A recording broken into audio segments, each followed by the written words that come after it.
प्रणाम करै छी समस्त मिथिलावासी के। एकटा बाबा के नचारी लऽ के उपस्थित छी।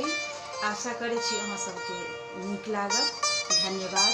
जय मिथिला, जय बाबा वैद्यनाथ सब देवों में सरदार छै। महिमा अगम अपार छै ना। बाबा वैद्यनाथ सब देवों में सरदार छै। महिमा अगम अपार छै ना। बाबा के रावण देल बिलमा विश्वकर्मा मंदिर देलन बनाए। बाबा के रावण देल बिलमा विश्वकर्मा मंदिर देलन बनाए। बाबा के आंगना में चंद्रकूप इनार छै। महिमा अगम अपार छै ना। बाबा वैद्यनाथ सब देवों में सरदार छै।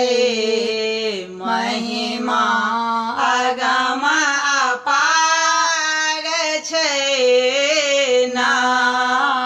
बाबा अपने छथि वरदानी हुनका संग गिरजा भवानी।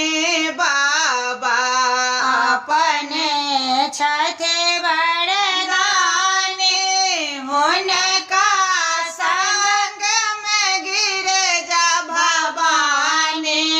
बाबा के मंदिर में पंचशूल त्रिशूल छै।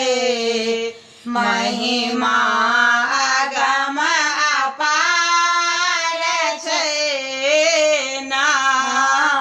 बाबा वैद्यनाथ सब देवों में सरदार छै।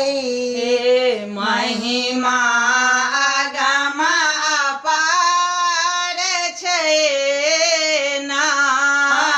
बाबा अपने छथि वरदाता हुनका गोदी में गणपति बेटा। बाबा अपने छथि वरदाता हुनका गोदी में गणपति बेटा। बाबा के